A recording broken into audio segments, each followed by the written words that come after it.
Hello and नमस्कार। मैं doctor Himanshu Parashar आज इस वीडियो में आपको बताऊंगा कैसे वेट बढ़ने से सांस रुकने लगती है, कैसे अस्थमा पेशेंट का अगर वेट बढ़ता है तो उनकी प्रॉब्लम काफ़ी ज़्यादा बढ़ने लगती है।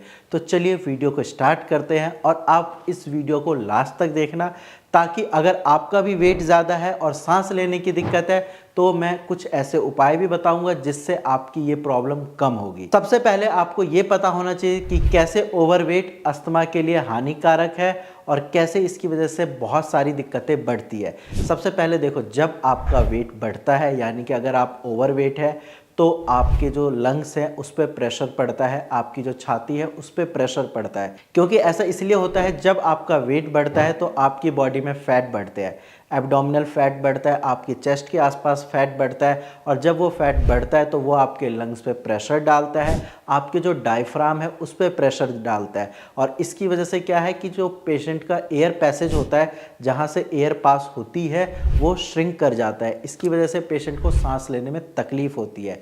सेकंड पॉइंट है, ओवरवेट की वजह से आपकी बॉडी में इन्फ्लामेशन बढ़ती है।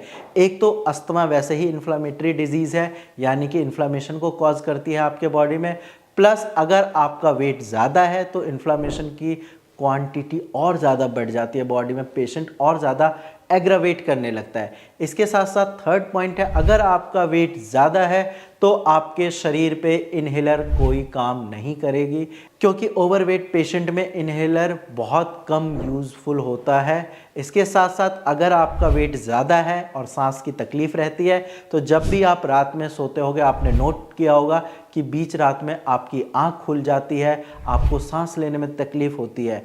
आप कई बार ऐसा हो जाता है कि बिल्कुल सांस नहीं आ रही होती है और आपको उठकर बैठना पड़ता है, क्योंकि आपका वेट ज़्यादा है, आपके एयर पैसेज जो होते हैं वो श्रिंक हो जाते हैं, जिसकी वजह से प्रॉपर ऑक्सीजन नहीं मिल पाती। ये तो बात हो गई कि अस्थमा पेशेंट का ओवरवेट होने की वजह से क्या क्या दिक्कतें आती है। अब हम बात करते हैं कि अस्थमा पेशेंट ऐसा क्या कर सकते हैं जिसकी वजह से उनके ओवरवेट की प्रॉब्लम में आराम मिले और साथ में उनकी अस्थमा की प्रॉब्लम ज़्यादा एग्रावेट ना हो। सबसे पहले तो आपको फिजिकल एक्टिविटी करनी है। फिजिकल एक्टिविटी से मेरा मतलब बिल्कुल नहीं है कि आप जिम जाइए या फिर रनिंग करिए। अस्थमा पेशेंट को जिम नहीं जाना चाहिए, रनिंग नहीं करनी चाहिए। तो फिर करना क्या है, आप एक्सरसाइज करिए, आप ओपन स्पेस में बैठकर थोड़ी देर एक्सरसाइज करिए। इसके साथ साथ आप वॉक कर सकते हैं, आप थोड़ा तेज चल सकते हैं, बट रनिंग बिल्कुल नहीं करनी है। इसके अलावा आप साइकिलिंग करिए, स्विमिंग करिए, ताकि आपका वेट कम हो, बट रनिंग नहीं करनी। साथ में आपको ध्यान ये रखना है कि अपनी डाइट बिल्कुल सही रखनी है। ये तीन चीज़ें जो मैं अभी आपको बता रहा हूँ ना, इस चीज़ का बिल्कुल ध्यान रखना है अपनी डाइट में।